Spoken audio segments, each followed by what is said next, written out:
लोकशाही म्हटली म्हणजे ज्या पार्टीला किंवा ज्या उमेदवाराला सगळ्यात जास्त मते मिळतात नागरिकांकडून, तो व्यक्ती किंवा ती पार्टी विजयी म्हणून घोषित होते.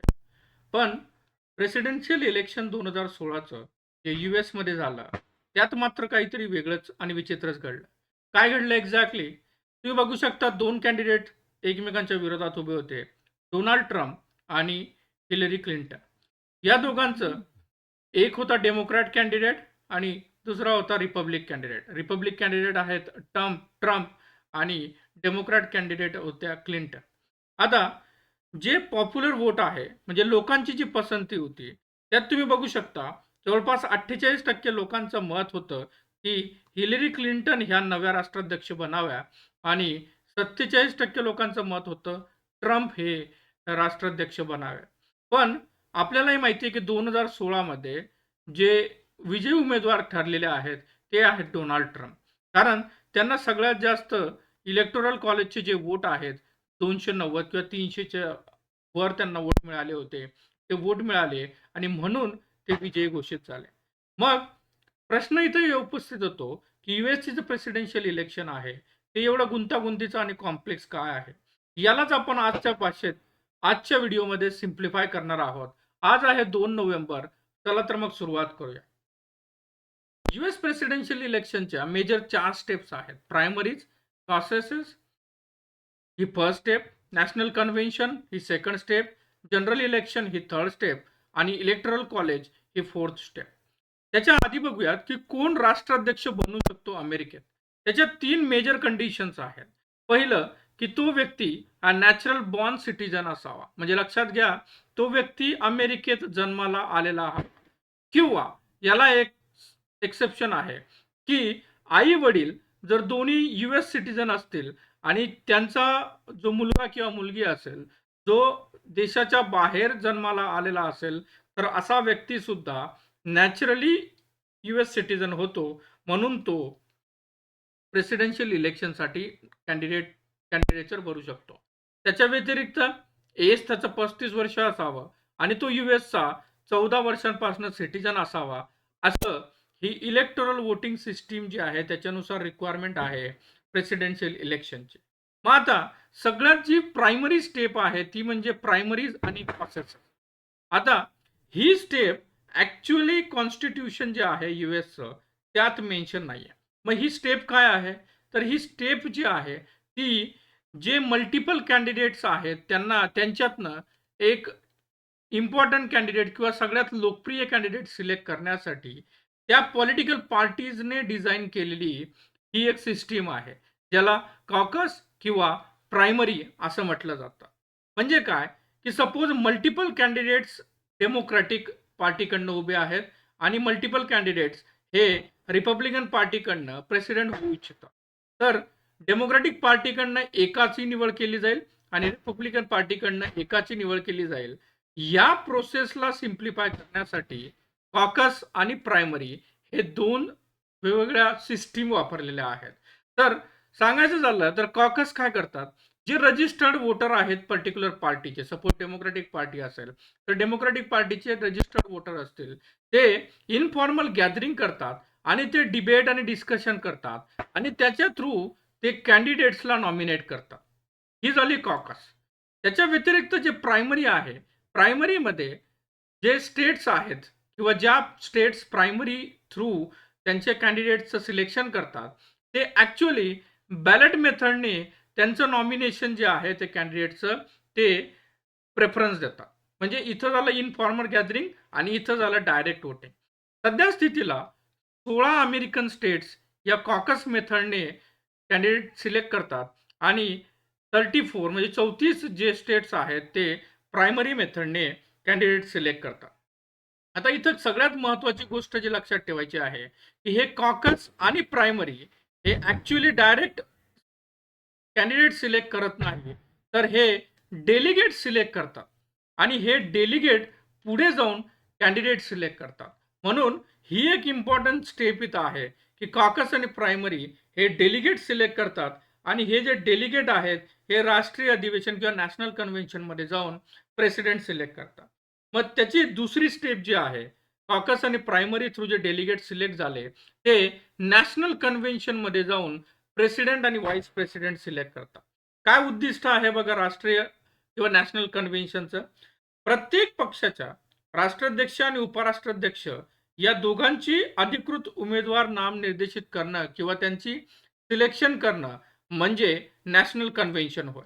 म्हणजे national convention through suppose democratic party आणि रिपब्लिक पार्टी यांचे प्रेसिडेंट आणि व्हाईस प्रेसिडेंट यांची निवड केली जाते.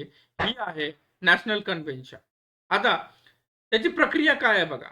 प्रायमरी आणि कॉकस यांच्या थ्रू जे प्रतिनिधी, ज्याला आपण डेलिगेट म्हटलेलं आहे, हे डेलिगेट जे आहेत, हे जे निवडून आलेले आहेत ते मतदान करतात आणि ज्याला सगळ्यात जास्त डेलिगेटचे मतं मिळतात किंवा ज्याला बहुमत मिळतं, तो व्यक्ती प्रेसिडेंट म्हणून नॉमिनेट केला जातो त्या पक्षाकडून. म्हणजे सपोज आजच्या कंडिशनला बघा, की आपल्याला माहिती आहे की डेमोक्रॅटिक पक्षाच्या कमला हॅरिस या प्रेसिडेन्शियल कॅन्डिडेट आहेत आणि रिपब्लिक पक्षाचे डोनाल्ड ट्रम्प हे कॅन्डिडेट आहेत. तर या दोघांची निवड त्या प्रायमरी आणि कॉकसच्या डेलिगेट्सनी केलेली आहे. आणि मग हे जे प्रेसिडेंट आहेत लाईक कमला हॅरिस आणि डोनाल्ड ट्रम्प, हे आपले रनिंग मेट म्हणून स्वतः व्हाईस प्रेसिडेन्शियल कॅन्डिडेट सिलेक्ट करतात. पक्षाची धोरणे, उद्दिष्टे या अधिवेशनात अंतिम स्वरूपात मांडली जातात आणि याच अधिवेशनात तुमचं प्रेसिडेंट, व्हाईस प्रेसिडेंट फायनल केलं जातं. याची जी एक्झॅक्टली निवड केली जाते ती जुलै आणि ऑगस्ट महिन्याच्या दरम्यान केली जाते. तुम्ही बघू शकता, ट्रम्प यांनी नॅशनल कन्व्हेन्शनमध्ये हे त्यांचे डेलिगेट्स आहेत, ज्यांनी त्यांना नॉमिनेट केलेलं आहे आणि कमला हॅरिस यांचे हे डेलिगेट्स आहेत, त्यांनी नॅशनल कन्व्हेन्शन थ्रू त्यांना नॉमिनेट केलेलं आहे. मग आता ही झाली स्टेप 2. नंतर जसेही कॅन्डिडेट्स फायनल होतात, मग निवडणुकीचा प्रचार सुरू होतो. आता निवडणुकीचा प्रचाराचं उद्दिष्ट काय आहे? तर उद्दिष्ट हे आहे की प्रत्येक कॅन्डिडेट हा आपल्या पार्टी थ्रू आपले दृष्टी किंवा विजन, धोरणे, योजना हे मांडण्याचा प्रचार करतो. यासाठी ते संपूर्ण देशात वेगवेगळ्या सभा घेतात आणि त्या सभा थ्रू आपले विचार आणि जे विजन आहेत किंवा पॉलिसीज आहेत ते डिसाईड करण्याचं काम करतात. मग जोपर्यंत निवडणूक होत नाही तोपर्यंत हे आपले प्रचार, हे तुम्ही बघितलं असेल टीव्ही डिबेट्स मध्ये सुद्धा पार्टिसिपेट करतात आणि आपला प्रचार करत असतात. मग येतं general election. General election generally हे याची डेट फिक्स आहे.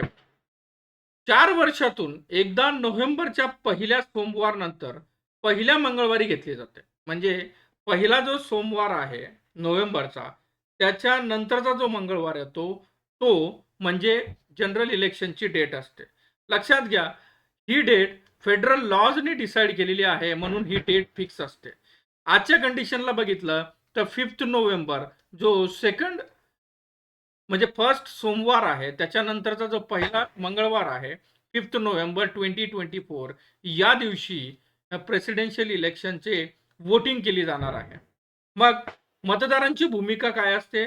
मतदार थेट राष्ट्राध्यक्ष निवडत नाहीत. लक्षात घ्या, वोटिंग करणारे जे कॅन्डिडेट्स आहेत, जे अमेरिकन सिटीजन आहेत, ते डायरेक्ट राष्ट्राध्यक्ष निवडत नाही. म्हणजेच जे आपल्याला वाटतं की ही एक डायरेक्ट प्रोसेस आहे, तर ऍक्च्युअली अमेरिकन प्रेसिडेंट इलेक्शन ही इनडायरेक्ट प्रोसेस आहे. मग ते कोणाला वोट करतात? ते वोट करतात इलेक्टर्सला. इलेक्टर्स जे आहेत प्रत्येक राज्याचे इलेक्टर्स असतात आणि ते राज्याचे इलेक्टर्स नंतर जाऊन प्रेसिडेंट इलेक्ट करतात. मग इलेक्टर जे आहेत ते इलेक्टरल कॉलेज फॉर्म करतात, म्हणजे कम्युनिटी. आता इलेक्टरल कॉलेज जे आहे अमेरिकेच्या बाबतीत 538 इलेक्टोरल कॉलेज हे इलेक्टोरल मेंबर्स हे इलेक्टोरल कॉलेज फॉर्म करतात. मग इलेक्टर कोण असतो? In the US election, voters do not vote directly for the president but for the members of the electoral college, ज्यांना इलेक्टर असं म्हटलं जातं, who are then expected to vote directly for the president based upon the vote number. म्हणजे हे जे इलेक्टर जे voting through आलेले आहेत ते नंतर जाऊन प्रेसिडेंट सिलेक्ट करतात, ना की इलेक्टोरल जे आपण सिटीजन आहेत वोट करतात ते सिलेक्ट करतात. हाच तो गोंधळ आहे 2016चा. 2016च्या याच्यानुसार पॉप्युलर वोट जो आहे, म्हणजे इलेक्टोरल वोट जे आहेत ते सगळ्यात जास्त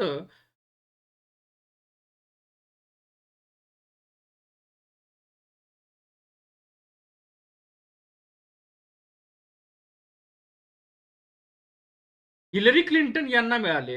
पण तरीही इलेक्टोरल कॉलेजच्या बेसिसवर डोनाल्ड ट्रम्प यांची निवड करण्यात आली होती. म्हणजे जे वोट करतात सिटिझन्स, ते ॲक्चुअली इलेक्टरला करतात आणि मग इलेक्टर पुढे जाऊन electoral college through president elect करतात. A president is decided not by one who has won the most votes by the voters known as popular vote, but by the who receives the most votes by the electoral college. आपण बघू शकता की जो president select केला जातो किंवा elect केला जातो, तो ऍक्च्युअली जे वोटर्सनी सगळ्यात जास्त पसंती दाखवलेली आहे, म्हणजे पॉप्युलर वोट जास्त आहे, त्या बेसिसवर न करता जे इलेक्टोरल कॉलेजनी सगळ्यात जास्त पसंती जी केली जाते, ठीक आहे, त्यानुसार प्रेसिडेंट सिलेक्ट केला जातो. आता इथं प्रश्न उपस्थित राहतो की इलेक्टोरल कॉलेज आहे काय? इलेक्टोरल कॉलेज समजण्यासाठी US कॉन्स्टिट्यूशनचं जे काँग्रेस आहे, ज्याला आपण म्हणू शकतो की जे इंडियाचं पार्लमेंट आहे, ते समजणं महत्वाचं आहे. जसं इंडियन पार्लमेंटमध्ये 2 हाऊस आहेत. एक राज्यसभा आणि एक लोकसभा.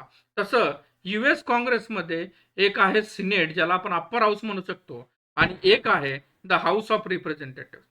सिनेटमध्ये 100 सीट्स असतात किंवा 100 इलेक्टर्स असतात आणि हाऊस ऑफ रिप्रेझेंटेटिव्ह मध्ये उरलेले जे रिप्रेझेंटेटिव्ह आहेत ते असतात 435, आणि जे उरलेले 3 आहेत ते वॉशिंग्टन DC साठी दिले जातात. तुम्ही बघू शकता 100 जे सिनेट मधनं येतील, 435 जे हाऊस ऑफ रिप्रेझेंटेटिव्ह मधनं येतील, आणि 3 हे जे वॉशिंग्टन DC मधनं येतील. असे 538 टोटल इलेक्टर्स असतात. आणि या 538च्या जर तुम्ही हाफ केलं तर तो होतो 269. म्हणून मेजॉरिटी वोट 270 ज्याला इलेक्टर्सचं वोटिंग पडेल तो प्रेसिडेंट म्हणून सिलेक्ट होईल. पण मग हे जे असतं 100 जे आहे सिनेट, याच्यात प्रत्येक स्टेटला 2 इलेक्टर असतात, म्हणजे 50 स्टेट तसे 2 इलेक्टर प्रत्येक स्टेटला, तर झाले तुमचे 100. पण हाऊस ऑफ रिप्रेझेंटेटिव्हचे जे वोटर्स आहेत 435, हे वेगवेगळे असतात, कारण हे पॉप्युलेशनवर डिसाइड होतात. तर तुम्हाला एक्झॅक्टली दाखवायचं झालं तर तुम्ही बघू शकता कॅलिफोर्निया सगळ्यात जास्त इलेक्टर्सची स्ट्रेंथ आहे 55. त्याच्यानंतर बघू शकता टेक्सास 38, न्यूयॉर्क 29, योमिंग एक छोटं स्टेट जॉग्राफिकली खूप मोठा आहे, पण पॉप्युलेशन कमी असल्यामुळे त्यांची इलेक्टरची संख्या कमी आहे. फ्लोरिडा बघा 29. याचा अर्थ काय झाला की जे house of representative through 435 electors निवडले जातात, ते इलेक्टर्स प्रत्येक स्टेट्समध्ये वेगवेगळे असतात, आणि यांच्या कॉम्बिनेशन म्हणजे हे 100 हे 435 आणि हे 3 हे 538, हे टोटल स्ट्रेंथ झाली इलेक्टर्सची. आणि हे टोटल स्ट्रेंथ 538 ज्याची मेजॉरिटी 270 प्लस होईल तो इलेक्ट केला जाईल. इथं लक्षात घ्या 2016ची जी आपण डिस्कस केली त्यामध्ये ट्रम्प यांना 300 पेक्षा जास्त इलेक्टोरल कॉलेजनी सपोर्ट केला होता as compare to Harris. Okay. आणि सॉरी हिलरी क्लिंटन. आणि इथं लक्षात घ्या की 300 प्लस ट्रम्पला भेटले, पण पॉप्युलर वोट हे हॅरिसच्या सपोर्टला होता. सॉरी हिलरी क्लिंटन यांच्या सपोर्टला होता. आणि हिलरी क्लिंटन यांना पॉप्युलर वोट मिळूनही डोनाल्ड ट्रम्प यांचे प्रेसिडेंट म्हणून इलेक्शन झालं होतं. का? कारण त्यांना इलेक्टोरल कॉलेजने 300 प्लस वोट दिलेला आहे, जे की 270 प्लस त्यांना इलेक्टोरलचा सपोर्ट हवा आहे. मग ही झाली टोटल इलेक्टोरल कॉलेजची कॉम्पोजिशन. तुम्ही बघू शकता 270 out of 538 are needed to win the presidency. हे आहे इलेक्टोरल कॉलेज. आणि हे इलेक्टोरल कॉलेज थ्रू जेव्हा लास्टला काँग्रेस काय करतं, मतमोजणी करतं. सहसा 6 जानेवारीच्या दरम्यान काँग्रेस ही मतमोजणी करतं आणि काँग्रेस मग डिसाईड करतं की कोणाला 270 पेक्षा जास्त इलेक्टोरल कॉलेजने पसंती दिलेली आहे त्या व्यक्तीची प्रेसिडेंट म्हणून नेमणूक केली जाते. मग 20 जानेवारीच्या दरम्यान जो व्यक्ती प्रेसिडेंट म्हणून आणि व्हाईस प्रेसिडेंट म्हणून इलेक्ट केला जातो त्या व्यक्तीला शपथविधी तो व्यक्ती शपथविधी घेत असतो 20 जानेवारीच्या दरम्यान, आणि मग तो व्यक्ती युएसच्या प्रेसिडेंट म्हणून इलेक्ट केला जातो. आता इथं काही फॅक्ट्स आहेत ज्या आपल्याला समजणं महत्वाचं आहे. जर कोणत्याही उमेदवाराला 270 मते मिळाली नाहीत, तर काय होऊ शकतं? तर मग जे हाऊस ऑफ रिप्रेझेंटेटिव्हज आहेत, ते राष्ट्राध्यक्ष पदासाठी सर्वोच्च 3 उमेदवार जे आहेत, त्यांच्यातनं एकाची निवड करतात आणि त्याच पद्धतीने जे उपराष्ट्राध्यक्ष आहे किंवा व्हाईस प्रेसिडेंट आहे, त्यांची निवडणूक सिनेट करतं. बघा, राष्ट्राध्यक्षाची निवडणूक हाऊस ऑफ रिप्रेझेंटेटिव्ह आणि उपराष्ट्राध्यक्षांची निवडणूक सिनेट करतं. जे पहिले टॉप 2 कॅन्डिडेट्स आहेत, त्यांच्यातनं सिनेट ही त्यांची निवडणूक करत असतं. ही प्रक्रिया सुनिश्चित करणं हे राष्ट्राध्यक्षांच्या निवडणूक प्रक्रिया आणि राज्य प्रतिनिधींच्या माध्यमातून होत असते. लक्षात घ्या, आपल्याला जरी वाटत असलं की अमेरिकन प्रेसिडेंट डायरेक्टली निवड केली जाते, आपण बघितलं की ते इलेक्टोरल कॉलेज थ्रू निवड केली जाते आणि ॲक्चुअली जे कॅन्डिडेट्स किंवा जे सिटिझन्स वोट करत असतात, ते ॲक्चुअली इलेक्टरला करत असतात आणि मग इलेक्टर जाऊन प्रेसिडेंटला वोट करत असतात. आपण शॉर्टमध्ये यूएस आणि इंडियन प्रेसिडेंट्सच्या बाबतीत जे डिफरन्सेस आहेत ते थोडेसे शॉर्ट्समध्ये बघूयात. इनडायरेक्ट इलेक्शन आहे बाय पॉप्युलर वोट. आपल्याकडेही इनडायरेक्ट आहे, पण आपल्या इलेक्टोरल कॉलेजमध्ये एमपीज आणि एमएलएज असतात. तर यांच्या इलेक्टोरल कॉलेजमध्ये जे टेम्पररी फॉर्म स्टेट्स थ्रू आपण बघितलं की जसं कॅलिफोर्नियाला 54 किंवा वेगवेगळ्या राज्यांना वेगवेगळे प्रकारचे इलेक्टोरल कॉलेज दिलेले आहेत किंवा इलेक्टर्स दिलेले आहेत. ते इलेक्टोरल कॉलेज फॉर्म करतात. पण आपल्या इथं एमपीज आणि एमएलएज हे ॲक्चुअली इलेक्टोरल कॉलेज फॉर्म करतात. टर्म जी आहे ती बघा, यूएसमध्ये प्रेसिडेंट हा 4 वर्षासाठी असतो, तर इंडियामध्ये तो 5 वर्षासाठी. टर्म लिमिट्स बघा, यूएसमध्ये जो राष्ट्राध्यक्ष आहे तो एका वेळेला 2 टर्म्स निवडू शकतो. जसं की आपल्याला माहिती आहे बराक ओबामा 2 वेळा ते प्रेसिडेंट होऊन गेल्यावर त्यांची निवडणूक डिस्क्वालिफाय होईल. म्हणून ते तिसऱ्यांदा अ, अ, राष्ट्राध्यक्षाच्या निवडणुकीसाठी उभे राहिले नाहीत. पण आपल्या याच्यात तशी कंडिशन नाहीये. No term limit. तुम्ही कितीही वेळा प्रेसिडेंटच्या इलेक्शनसाठी किंवा प्रेसिडेंट म्हणून इलेक्ट होऊ शकता. पॉवर्स, सिग्निफिकंट एक्झिक्युटिव्ह पॉवर्स यांना दिलेल्या आहेत. आपल्याकडे माहिती आहे की आपले power more or less ceremonial आहेत इंडियामध्ये प्रेसिडेंटसाठी. कॅम्पेन स्टाईल बघा, कॅम्पेन डायरेक्ट पब्लिक कॅम्पेन करतो युनायटेड स्टेट्सचा प्रेसिडेंट किंवा तो जो नॉमिनी असतो तो. तर आपण बघितलं की जे डिबेट्स, जे टीव्ही चॅनलचे डिबेट्स असतात ते सुद्धा होस्ट करतात. यूएस प्रेसिडेंट नॉमिनी जे असतात ते. पण आपल्याकडे जो इंडियन प्रेसिडेंट असतो, तो कुठल्याही पार्टीचा असू शकतो किंवा तो न्यूट्रल कॅन्डिडेट सुद्धा असू शकतो. त्याचा कुठल्याही पार्टीशी संबंध नसतो आणि तो पब्लिक कॅम्पेन जसं यूएस प्रेसिडेंट करतो, तसं करत नाही. तर ही एक कॉम्प्लेक्स प्रोसेस मी बऱ्यापैकी सिम्प्लिफाय करण्याचा प्रयत्न केलेला आहे. आय होप तुम्हाला हा प्रयत्न आवडला असेल. प्रयत्न आवडला तर नक्की व्हिडिओला लाईक करा आणि चॅनलला नवीन असाल तर सबस्क्राईब करायला विसरू नका. पुन्हा भेटूयात नवीन व्हिडिओसह, नवीन माहितीसह. तोपर्यंत काळजी घ्या. धन्यवाद.